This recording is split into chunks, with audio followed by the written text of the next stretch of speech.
नर्मदे हर। मैं हूं ओम द्विवेदी और आप सुन रहे हैं शब्द दर्शन। आइए अमृतलाल वेगड़ की अमर कृति सौंदर्य की नदी नर्मदा का पारायण करते हैं। सुनते हैं भाग 20 विमलेश्वर से मीठी तलाई समुद्र यात्रा। रात के अंधेरे में डूबी नर्मदा उनीदी सी लग रही है। हमारी नाव भाटे के लौटते पानी के साथ समुद्र की ओर चली जा रही है। दूर पास जहां भी नजर जाती है पानी ही पानी है और है निस्तब्धता, एक ऐसी नीरवता जो जमीन पर संभव नहीं। भोर वेला में समुद्र की गोद में होना पावन लग रहा है।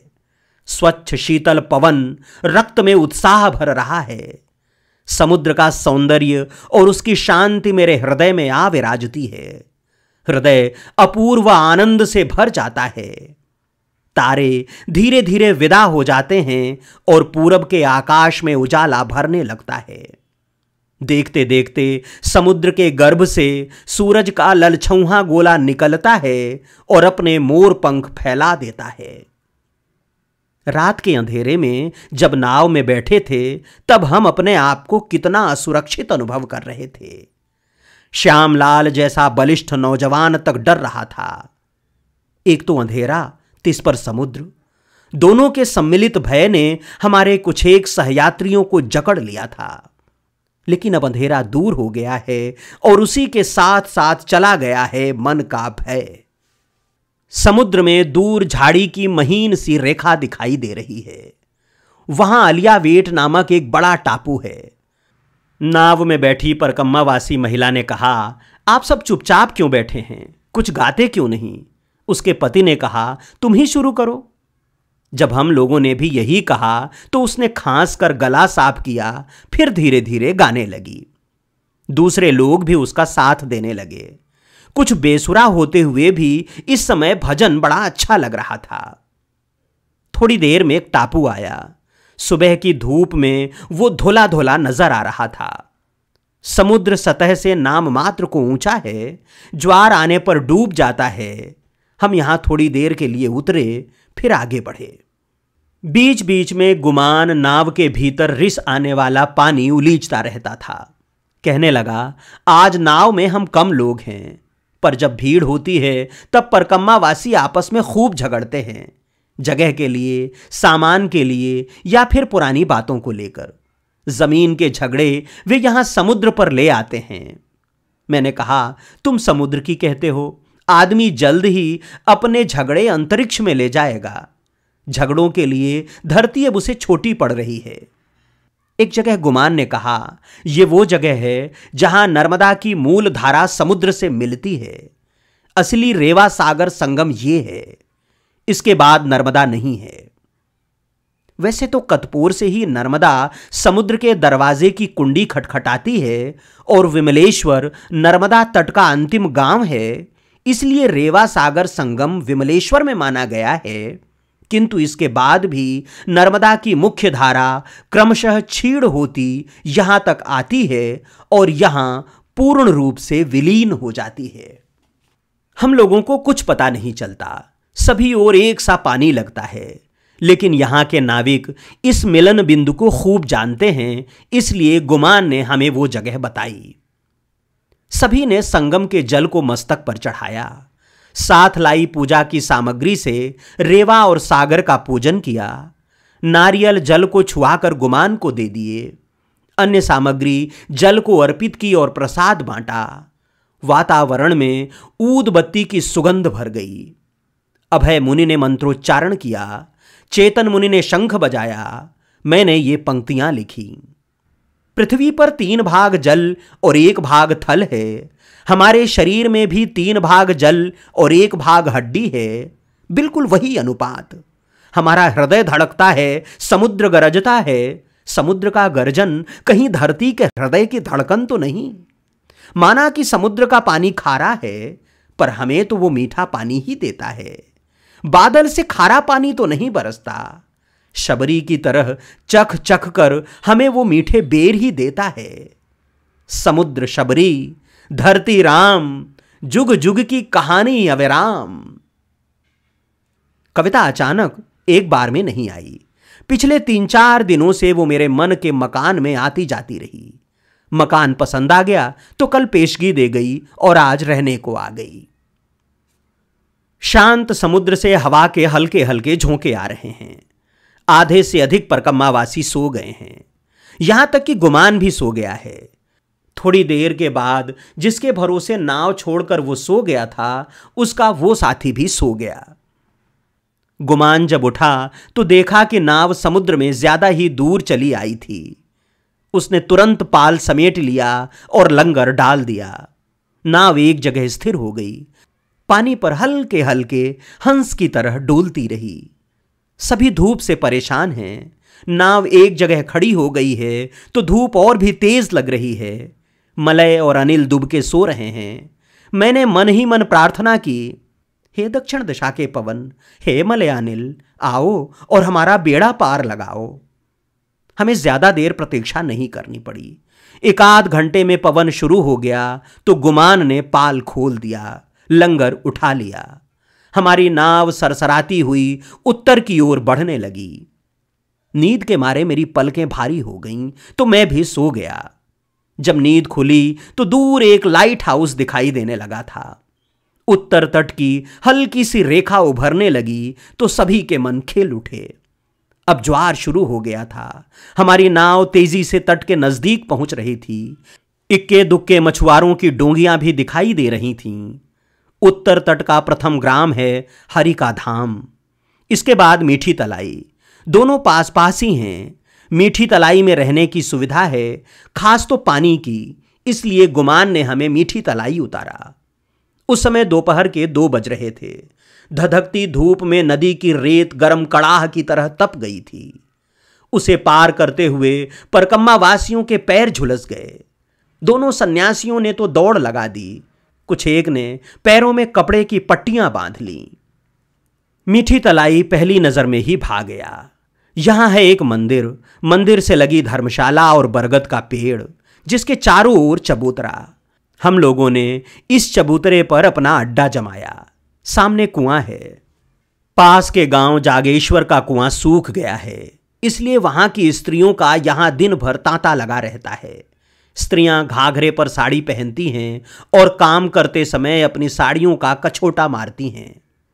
हर गांव में लोग कुओं का ही पानी पीते हैं, क्योंकि नर्मदा का पानी खारा है। कुओं के पानी में भी कुछ खारापन रहता है, लेकिन यहां के कुएं का पानी बहुत अच्छा है। समुद्र बिल्कुल पास है। शाम को हम लोग समुद्र तट से चलकर हरिका धाम तक घूमने गए। यहां समुद्र तट पर कभी बड़ी दीवार बनी थी, पर क्रुद्ध समुद्र ने उसे क्षत विक्षत कर डाला है। आगे एक जगह समुद्र में कुछ गड़ा सा दिखाई दिया। पता चला कि बहुत पहले चालक की असावधानी से एक जहाज यहां रेत में धंस गया है। जब भाटा होता है तब यहां रेत निकल आती है। लोग जाकर जहाज के मलबे से लोहा काट काट कर ले आते हैं। रात को चबूतरे पर सोए। सवेरे 4 बजे अपने साथी के साथ गुमान जब वापस जाने लगा तो जाते जाते मंदिर के स्वामी जी के लिए एक संदेश मुझे देता गया। सुबह पुनः हरिका धाम गए।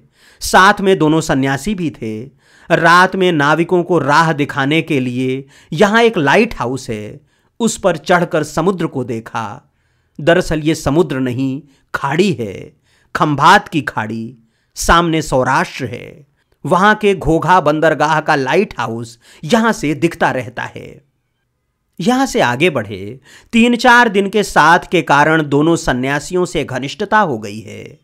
अभय मुनि बड़े हैं, चेतन मुनि छोटे। दोनों खूब सवेरे स्नान करने के बाद पूरे शरीर पर भभूत रमाते हैं। कहते हैं ये अलख वस्त्र है। अभय मुनि जिंदा दिल और बातूनी हैं, तथा उनमें बच्चों का सा चुलबुलापन है। उनकी बातें बड़ी मजेदार होती हैं। उन्हें छेड़ने के इरादे से मैंने पूछा, आदमी पाप भी करता है और पुण्य भी करता है। पाप की सजा मिलती है और पुण्य का पुरस्कार। मान लीजिए एक आदमी ने 16 आने पाप किया और 12 आने पुण्य। अब उसके पाप में से पुण्य को घटाकर बाकी बचे 4 आने पाप की सजा होगी, या दोनों खाते अलग अलग चलेंगे? 16 आने पाप की सजा अलग और 12 आने पुण्य का पुरस्कार अलग। अभय मुनि ने हंसकर कहा, मान लीजिए मैंने कहा कि दोनों खाते अलग अलग चलेंगे, या कहूं कि चलिए आपको चुनाव की छूट रहेगी, आप चाहेंगे तो खाते अलग अलग चलेंगे, चाहेंगे तो एक कर दिए जाएंगे। तो मेरा यह कहना सही है या गलत, इसकी आप जांच कैसे करेंगे? वहां का विधि विधान क्या है, इसे बताने वहां से कोई आएगा नहीं और यहां से कोई वहां जाएगा नहीं। अब सच्चाई का पता कैसे चले? मैंने कहा, फिर भी आप क्या सोचते हैं? ऐसे प्रश्न हमें किसी नतीजे पर नहीं पहुंचाते। अपने अपने विश्वास की बात है। देखिए, आपने कहा कि अच्छे कर्म का अच्छा फल मिलता है और बुरे कर्म का बुरा, यह भी तो विश्वास ही है। इसे आप सिद्ध नहीं कर सकते। कई बार तो हम इसका उल्टा ही देखते हैं। पापी मौज करते हैं, धर्मात्मा कष्ट उठाते हैं। अक्सर नेक आदमियों की ही चमड़ी उधेड़ी जाती है। शून्य दृष्टि से समुद्र की ओर देखते हुए वे बोले, कुछ प्रश्न मुझे भी परेशान करते हैं। मान लीजिए एक भला आदमी है, उसे जीवन में बहुत दुख भोगना पड़ा। इस जन्म में तो उसने कोई बुरा काम नहीं किया, तो हम कहते हैं कि वो उसके पूर्व जन्म के बुरे कर्मों का फल है। किस बुरे कर्म का फल है यह उसे मालूम नहीं हुआ। उसे सजा दी जाती है, पर उसे बताया नहीं जाता कि यह किस पाप की सजा है। यह कैसा न्याय है मेरे भाई? अभय मुनि अपनी धुन में बोले जा रहे हैं। सोचता हूं, भगवान उधारी रखता ही क्यों है? इस जन्म की सजा इसी जन्म में क्यों नहीं? जुर्म एक जन्म में, सजा किसी दूसरे जन्म में। मानो भगवान हमें ललचा रहे हों, अभी पाप कर लो, सजा किसी और जन्म में भोग लेना। क्या कहते हो चेतन मुनि? चुप रहने वाले चेतन मुनि बोले, यह तो कुछ वैसा ही हुआ जैसे कोई छोटा बच्चा कांच का गिलास फोड़ दे। उस समय तो उसका पिता कुछ न बोले, पर जब वो जवान हो जाए तब हठात उसे चांटा जड़ दे। अभय मुनि ठठाकर हंसे, बोले, और यह भी न बताए कि किस जुर्म का चांटा है। मस्त मौला हैं अभय मुनि, जीवंत और हंसमुख। उनके होठों पर मुस्कान बराबर झूलती रहती है। अपनी बात को जारी रखते हुए उन्होंने कहा, अच्छा काम हम इसलिए नहीं करेंगे क्योंकि हमें उसका अच्छा फल मिलेगा, बल्कि इसलिए करेंगे क्योंकि हम मनुष्य हैं और हमें अच्छा काम करना चाहिए। अच्छा फल मिले तो, न मिले तो। भलापन बांट बटखरे की चीज नहीं। हम मंत्रमुग्ध होकर उनकी बातें सुन रहे हैं। दुख तो जीवन में आएगा, भले से भला आदमी भी इससे बच नहीं सकता। ईश्वर 16 आने सुखी किसी को नहीं बनाता। ऐसा क्यों होता है हमें नहीं मालूम, फिर भी दुख झेल कर भी हमें अच्छा बनना है, तभी हम मनुष्य हैं। इनाम के लालच में अच्छा बनना मनुष्य को शोभा नहीं देता। यह मनुष्य की गरिमा से मेल नहीं खाता। स्वर्ग का चारे की तरह उपयोग हम कब तक करते रहेंगे? आज अभय मुनि रंग में हैं। अपनी भावनाओं के प्रवाह में वे हमें शायद भूल गए हैं। आज वे कोई रुक्ष सन्यासी नहीं, बल्कि एक संवेदनशील कवि लग रहे हैं। कभी कभी लगता है यह स्वर्ग और नरक एक तरह की परी कथा है, बड़ों की परी कथा। लोगों को तो परी कथाएं अच्छी लगती हैं ना। हम चुपचाप सुन रहे हैं। वे शब्द में शब्द पिरोए जा रहे हैं। मैंने शास्त्र नहीं पढ़े, धर्म अधर्म का मुझे ज्ञान नहीं, लेकिन कुछ सुनता हूं, कुछ गुनता हूं, उसी पर से कहता हूं। यह नर्मदा ऊंचे पर्वत शिखर से उतरकर धरती को तृप्त करती, अपना सर्वस्व लुटाती, निरंतर आगे बढ़ती, यहां आकर समुद्र से मिलती है। जिस दिन यह नर्मदा हमारे भीतर प्रवाहित होगी, हमारा सारा दृष्टिकोण ही बदल जाएगा। हम लेना नहीं देना चाहेंगे, जीना नहीं जलाना चाहेंगे। है ये कठिन। दूसरों के लिए जीना आसान नहीं, इसमें बहुत कष्ट झेलने पड़ते हैं, लेकिन स्वेच्छा से हम जो कष्ट उठाते हैं वे भी मधुर लगते हैं।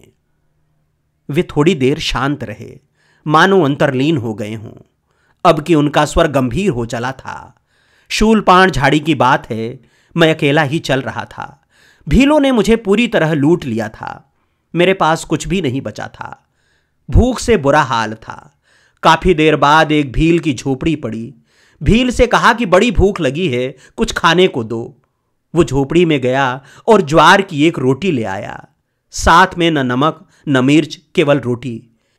मैं भी इतना भूखा था कि उस रोटी को गपागप खा गया और दूसरी का इंतजार करने लगा, पर दूसरी रोटी नहीं आई। थोड़ी देर में भील ही बाहर आया, कहने लगा, मैं जानता हूं कि तुम अभी भूखे हो। घर में कुल 4 रोटियां थीं, एक तुम्हें दी, एक मैंने ली, एक मेरी स्त्री ने, और आधी आधी रोटी 2 बच्चों में बांट दी। अब घर में न रोटी है न आटा, तुम भी भूखे हो, हम भी भूखे। उनकी बात सुनकर हम अवाक रह गए। फिर उन्होंने धीरे से कहा, मानो अपने आप से कह रहे हों, यही धर्म है। मेरे मन का कोना कोना उजास से भर गया। समुद्र तट पर टहलते टहलते हम काफी दूर आ गए थे। सूने खेतों में से होते हुए कब मीठी तलाई वापस आ गए, कुछ पता नहीं चला।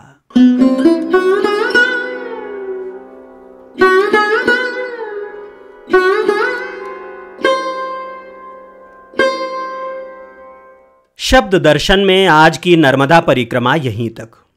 अगले अंक में और आगे बढ़ेंगे।